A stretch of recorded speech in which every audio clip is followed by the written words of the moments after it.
Hello everyone, my name is Damred and welcome to the Lost Heir, the Fall of Daria, sorry. This is a text-based game. I found it on Steam. It's just a demo, but it looked really interesting. I love this kind of games where you have to, we have a story here, we have different choices, so we're just going to get into it. The sky is slashed with jagged tears of fire. They are like wounds upon reality itself, and cast everything in a harsh red light. The land before you is cracked and dry. There's nothing growing from the parched dirt your feet rest upon. You stand with your army behind you. They wear bright armor and hold sharp swords. Other equipment is dented and scratched from many battles. Your faithful companions are at your sides. You survey the mass of creatures before you. Their numbers are without limits as they stretch across the horizon. Many of them are somewhat man-shaped, but twisted, as though they are the nightmare of what man could be. Some of them had leathery wings, many have sharp claws, and most of them have great yellow horns, protruding from their heads. They are the denizens, whatever that may be, of the demon realm, come to lay waste to your world. One of them steps forward, leading the group. It stands at over 7 feet. It swings a claw through the air, seeming to rend the very air in front of him. It unfurls its wings and takes to the sky. Everyone around you tenses as it flies straight toward you. I can draw my glowing rune-covered sword. I can signal for the cattle to fire. Lose an arrow from your enchanted bow. Casting my dispel, command your army to advance. I will draw my glowing rune-covered sword. The blade rings loudly as you pull it free. Your army takes it as a command and surges forward, screaming their defiance at the otherworldly beast before them. Yeah, if I'm not very good at reading, it's because I don't really like reading out loud, but I'll do my best. So, blades +3, you awake. You awaken from a good night's sleep. Oh god damn it! With the lingering memory of a dream fading in the morning light. It's a beautiful room with an enormous 4-pillar canopy bed. Just a bed, okay? Expenses, oh come on, so many hard words, and priceless tapestries. Your 12 years of life have been filled with the finest things money could buy. As the firstborn heir to the kingdom of Daria, you expect such things. You throw back the thick, luxurious covers and get out of bed. You see that your clothes have already been laid out for you on the dresser. You are the Prince of Daria. The clothes are of the highest quality. Their cost in gold would probably feed a poor family for a month. You dress quickly, eager to begin the day. Next to your clothes is your prized possession. A spellbook, a holy symbol, a sword, a set of lockpicks, a beautiful bow and quiver of arrows, or a masterful crafted lute. A sword, my dear apprentice. The sword is sharp, functional, and lethal. It is no dandy blade, but a real weapon. Your mother was upset when you started wearing it, but your father was proud of you. As a prince of the realm, he said that it was good for people to know that they had such a manly heir. You strap the blade around you beyond your waist as you step out of your bedroom. Strength +10, blades +20, you gain a sword. The halls are already bustling with servants as they carry things from one end to the castle to the other. You make your way through the corridors instead of taking a private route, eager to meet up with your friend before your full day of lessons and tutorial begins. The servants have places to be, and the sheer number of them clogs the passages. Push your way through the halls, and you're very strong at your age. Smile at servants, causing them to step aside. Step around. Gracefully dodged. You're very eager and light-footed. Force them. I will smile at them, causing them to step aside. You're a charming individual. Yeah, sure. Have to be nice to them. The servants smile back and nod greetings to you as you pass. Charm +10 and good +1. It doesn't take you long to work your way through the castle, noticing as you do that it seems even busier than normal.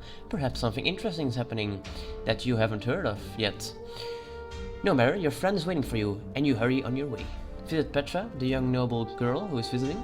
Visit Peter, the young noble boy. I will visit Petra, the young noble girl who is visiting. Maybe my friend. Yeah, sure. Visit my friend. Peter and his family have been living in the castle for nearly a year now, but his official status is still a visitor. You hurry up to the rooftop gardens, knowing that he will likely be there. As you approach, you see that you're correct. Peter has light brown hair that is slightly curled on top of his head. His face has a generous helping of freckles, and his dark green ears. What the fuck? Who has dark green ears? Dark green eyes are nearly always intensely focused. He's tall for his age, and most people would consider him to be attractive. He will likely grow up to be a very handsome man. Even if all of you can appreciate the good looks and find yourself attractive. No. No. You find him fascinating and likely would continue to feel that way even if he were a girl. Although he's extremely good looking even at elf, you notice that you're... Yeah, sure. Yeah, I'm attracted to girls, not to boys. You slept in, Peter says with a grin. That was a nice thing about being friends with a noble. Your rank nearly got in the way. In fact, he sometimes even calls you by your given name, which is Adam, of course. Adam. Yeah. Adam, did you see the riders? He asked. Riders, you question? No, I just got up. Who is there? I don't know. I heard that a group of 50 men arrived just before dawn. Your parents have already granted them an audience for later this afternoon. 50? You exclaim. And they've already been granted an audience? This must be important. A special banquet in their honor is getting set up too, Peter says. Even an exciting event like visitors isn't enough to change your plans, although Peter is ready to go. Practice fencing, practice archery, read books, play in the King's Wood. I will practice fencing as you do most mornings. Get more in blades. You and Peter both have classes to learn the arts of fencing, and your instructor encourages you to practice whenever you can. Only the highborn can purchase swords, purchase blades, work as a lobby as you do. An hour later, you find your muscles comfortably tired, you know what it says, and a light sheen of sweat across both of your bodies. A servant arrives with a tray of breakfast and begins to set it up next to your practice area. Various fruits, oats, honeys, and fresh juices have been prepared for your pleasure. You lay your practice swords down and stand near the tray as it is placed on a portable table. Peter takes some of the food and begins to eat. Your breakfast slowly begins to disappear as you fill your stomach. Mom says I should start thinking about my future pieces, Peter says between bites. What do you want to do? You're smart, you'll be great at looking after your parents' estate. Yeah, maybe. What's there to think about? Yeah, be nice to him. Be nice to him. Peter's laser +3, good plus... I guess so, he says. We have managers that make most of the decisions, but it sounds boring. I just want adventure in my life. Sometimes I wonder what I would be like to live in my own yachts, away from the castle and everything. Ah man, I have to swallow for a second here. Getting very much saliva in my mouth. Every 12-year-old in the world has probably had the same ideas, regardless of the background and personal situation. I have to go, Peter finally says, as he pops that last morsel of fruit into his mouth. I have lessons with my tutor. You always have lessons and should have left several minutes ago. Harmon, your tutor, would probably be anxious because you're running late. You hurry off to the library, giving Peter a quick wave before you go. When you arrive at the library, Harmon is waiting for you. There are many books placed across the table in front of you. As a prince, you are expected to be well versed in politics, economics, history, geography, heraldry, spellcraft, and religion. In addition to your economic studies, you have been taught to write, hunt, play musical instruments, speak eloquently, and dance. I don't like to dance. I can't dance. I'm not a dancer. Harmon smiles proud as you immediately fling open the book in front of you. History +10, Geography +10, Arcana +10, and Religion +10. Very good, Adam, Harmon says after several hours of study. Several hours? Oh, come on, I'm a prince. Now tell me what you know about the consortium. What? Demon worshippers. Their combat is in Peroda, a city in the north. This, I guess, geography or something? Very good, Harmon says proudly. Yes, surrounded by the mountains, but not as far north as the Norgan Mountains and the clans who live there. Yeah, geography. I'm actually good at that in school. The Consortium of Planewalkers is a group of mages who believe that demon summoning should be allowed across the land. They believe that demon labor should be used without regulation. Listen intensely as you're... yeah, listen to him. Arcana +1. You have been graced with a large continent. Yeah, from the consortium. Ah man, such a lot to read. Herman explains. They will be presenting the arguments to your parents once more. As you know, the law restricts demon summoning and leaves its practice in the hands of those who are academy trained. Demons have lived in separate planes, accessible only by magic. Through a combination of summoning and control, they can be brought into our world and forced to do the caster's binding. But if the demon wins the contest of wills, it gains control over the caster. Demons have strange moods. Some will just talk to their captives, but many have perversive and cruel tastes. Many of the poor conjurers mutilate themselves or attack others. Weaker demons can only control a person for a few minutes, but stronger demons can keep control for hours or even days. Luckily, the possession is very obvious to anyone seeing it. Yeah, probably shouldn't have read it like that. The mage attack. I really can't read today. The mage actions are very stiff and awkward as the wizard attempts to regain control. Alexander Zuzak is a high-ranking member of the consortium. I hope that you attend court this afternoon and hear your parents' reactions for yourself. That's enough for today. I'll see you tomorrow, Adam. Thank you, Harmon. Thank God it's over. Charm +1. Alright, Lyra. Make your way to the halls. Alright, I'm just going to read it very fast. Not going to read it in depth. You can read it. You can pause video and read it. So I'm going there. Adam, my father calls me. Old Harmons kept you late. I see. No matter, grab some food. Again. You were up early, your father says with a smile. What were you doing? Playing with Peter. I was playing with Peter. That's nice. Right, my mother liked that. So we are there. There's a group of men there. Welcome to Tornasa, your father says from his throne. We are pleased to have such a highly esteemed member of the consortium with us today. The man wearing the bright purple clothes steps forward and bows. And blows. Yes, he blows. And bows, flashing you and your parents a smile filled with perfect white teeth. Thank you, your majesties. The breach in protocol causes the herald to pause momentarily, but he quickly resumes his role. The man hadn't even waited to be introduced. May I present Alexander Zuzak, High Counselor of the Consortium of Planewalkers. I can just laugh at him. No, I'll be nice boy, alright, so they're talking. I'm not afraid. I'm afraid not, your father says with a dramatic smile on his face. Very well, thank you for allowing me to present my views. I trust that you'll stay for the banquet we're holding for the honor of the consortium. Naturally, Adam, your father says, why don't you go and have some fun before the banquet? I'll pass the word to your other tutors that you're free from lessons. Eager to be out of court and away from your tutors, you nod your thanks and rush out, holding your plate of lunch in your hands. You don't bother trying to find Peter, knowing that he didn't get a day off and you'll be busy with his own lessons all afternoon. So I can go to the training ground, the dungeon, the temple, the royal garden, or my room. I'm going to visit the soldiers in training yard. The training yard is filled with soldiers. Yeah, indeed. Some of them are dueling with practice swords, while others are training their archery. You see old Sir Grady?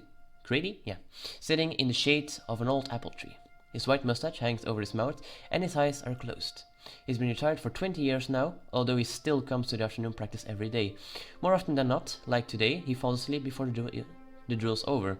Soft, mushy apples lay scattered about. Too worms to eat. Try to conjure a small No, I'm not going to set his mustache on fire. Throw a rotten apple at the old man, speak to the old knight. Yeah, speak to him. Good day, Sir Grady, you say gently. He blinks for a few set moments, then sits up. Prince Adam, good to see you. Maybe, Prince Adam, good to see you. I was just contemplating some new battle strategies to teach these young recruits. Ask politely, can you teach me to use a sword? Can you teach me to use a bow? Lie to the knight. The king wants his... No, why would I lie? Sword, please. Oh, I'm much old for that, he says. But you can see the pride in his eye as he stands a little straighter. But I suppose I can show you a few things. So he likes me and I get more in blades. You spend an hour with the old knight as he shows you a few stands and techniques. When the soldiers end their afternoon drills, Sir Grady excuses himself and wanders off after them, leaving you alone once again. The Royal Gardens. I'm going to go to the Royal Gardens. The garden looks similar to how it looks that morning when you visited Peter.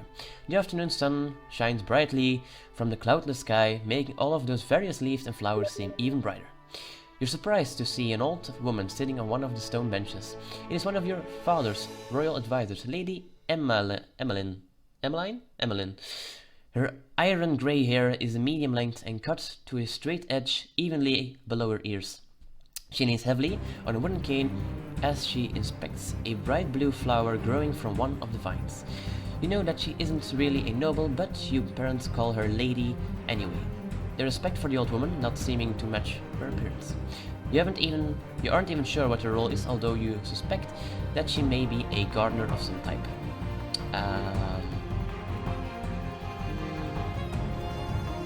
Yeah, I can ask her if she's picking flowers, I think. Weeding, the old lady says as she turns her steely grey gaze upon you. The seeds grow against the kingdom regardless of how much we try to stop them. Sometimes you wonder if the old lady has started to go senile. Lady Emmeline picks a blue petals of the flowers as she's speaking, dropping the remains into the small clay jar. If you remove the... What the fuck is this? Maybe the periant? Please and... Ah, come on! Hard words! Yeah, she says. Yeah. Blah blah blah blah blah, she says. Her calculating eyes seeming to study you. Half a flower's worth, steeped in a tea, is very relaxing. More than that can be very dangerous. So you're working with poison.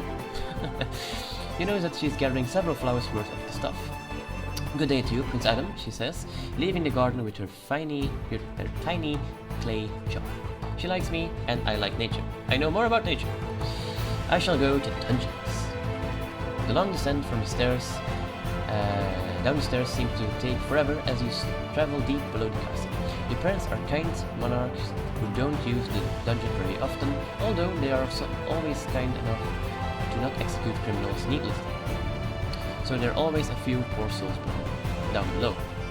Halt! One of the guards says when you finally reach the last step. Prince Adam, I'm sorry. I didn't see that was you. What are you doing here? My parents want to see the prisoner, part of the occasion. I'm bored and want to see the dungeon. Yeah, you have to let me in, because I work here. I live here. You work here. Well, you really shouldn't be here, the guard says, but if you stay back from the bars and let me accompany you, I suppose it wouldn't be too bad. The cell doors are all thick wood with metal bonds across them to keep them fortified. Small windows with bars let in a little light and air. You peek through them, but they are mostly empty. The few prisoners you see are lying on their cots and sitting in a corner of their cells. One man is different looking. He looks through the bars directly at you and smiles. Hello, Your Highness, he says. Hello. The man has long, straggly grey hair and matching long beard. He seems very eagle. Despite his age, he bows to you and smiles. My name is Amos. Pleased to meet you. Say guards, have this man... No. Be nice. Why are you in here? Murder, he says sadly. I was sneaking through a house when the owner came home. He had a crossbow. He scuffled and ended up firing into his stomach. I feel bad about it, but that's life. Emma seems like a nice person despite this horrible situation. He tells you about his life as a thief, which was usually violent-free, except for that one night. The guide stands nearby, keeping an eye on things but not interfering with the conversation. If you're such a good thief, why don't you just pick... No. So, how do you walk so silently? Yeah, maybe. Why did you do it? Yeah, teach me something. The trick is all in the foot placement, you see? The toes need to arch just as the heel comes down. The conversation continues and you learn a bit more about silent walking. Sometime later, your guard tells you that it's time to leave. He leads you back to the foot of the stairs where you begin your long journey back to the castle main levels. He likes me, and he told me something about stealth. I guess I'm going to go to the temple now. The large structure is devoted to all the gods, and most temples are. The priests usually devote themselves to specific deities, but your parents have always encouraged freedom of religion for all of Daria. The temple is mostly empty, with only a few people praying at the various alcoves. How can I help you today, Prince Adam? A voice asks. You turn your head to see a short, bald woman in robes. You've seen Sister Gary before. She is a regular fixture in the temple. Although many monks choose a particular god to worship, she is the exception. She chooses to worship all of them. Did you really fight off your 4 bandits at once? Is divine magic that much different from normal magic? Yeah, sure. Yes. So you fought off 4 bandits. They chose to rob the temple, and so I stopped them. Alright. She shows you a few stands and forms that she claims would keep your hands in a position to help you defend yourself against incoming punches. You know that she really does know her stuff, so you accept the tips and pointers. She likes me, and I get unarmed. And now I will take a relaxing nap. You had gotten up early in order to meet Peter, so you're exhausted. I walk into my room. Prince Adam, your valet says, waking you up, pardon me, but the bank has already begun. Oh. You get up and accept the towel that he hands you to wash up with. Another change of clothes has been laid out for you as well. The tunic and breeches are an excellent cut. The high crop boots are very fashionable, as it is the vest that goes over the tunic. You allow the man to comb your hair and tie your boots. But please be sure to wake me up. Next time, wake me up. Yeah, thank you. He smiles and nods as you leave. Alright, so I'm going to the hall. You're late. I'm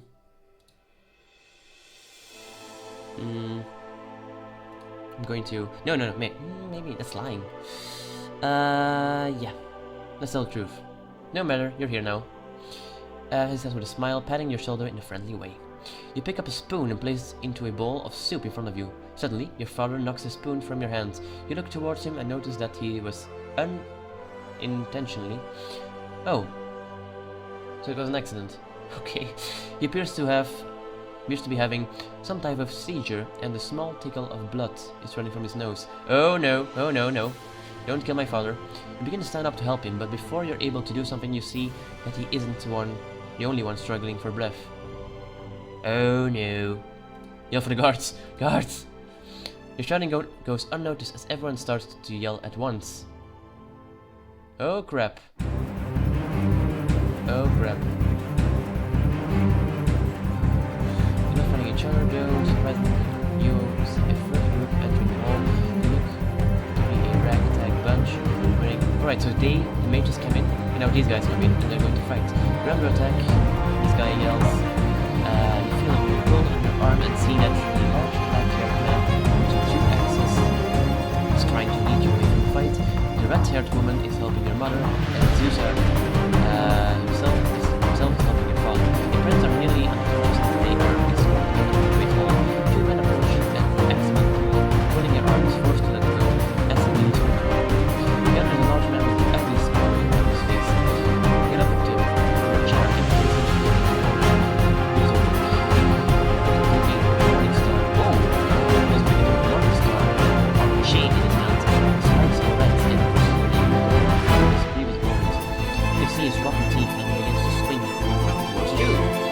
Try to stab him with your sword. Yeah, I'm not very good at stabbing it. You struggle to draw the weapon from the floor next to you, which is awkward from a stealing position. He obviously doesn't expect any distance. I just stand up and slides a deep leg. That's not deadly. His eyes open wide and surprised at the falls of the ground. Despite weapon falling from his back, he's flying at his head. Completely crouched down with his back to six and to his weight. The movement is really hard, I've never seen before. It almost seems unnatural. And I felt like it.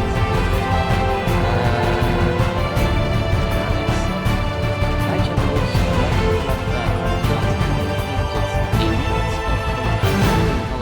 rise from the opening. He carefully drops the stone into the bag and returns it to his belt.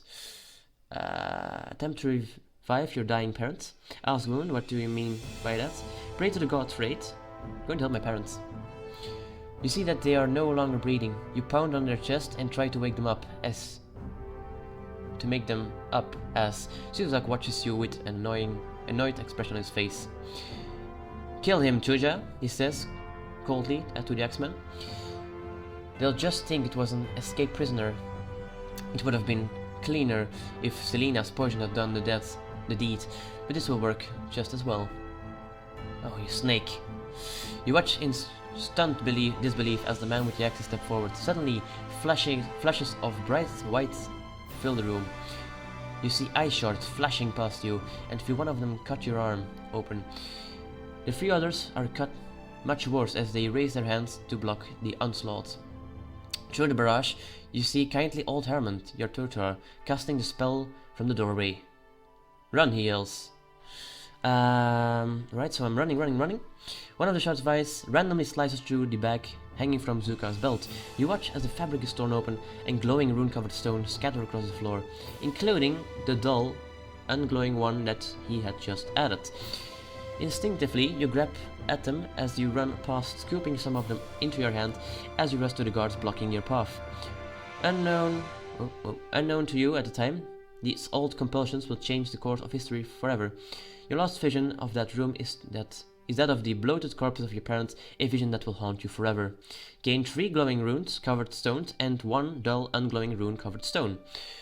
Push your way through the guards. Dodge through the guards. Dodge. You squeeze past them before they realize you're there, agility +2. You burst back into the main throne room, holding your bleeding arm.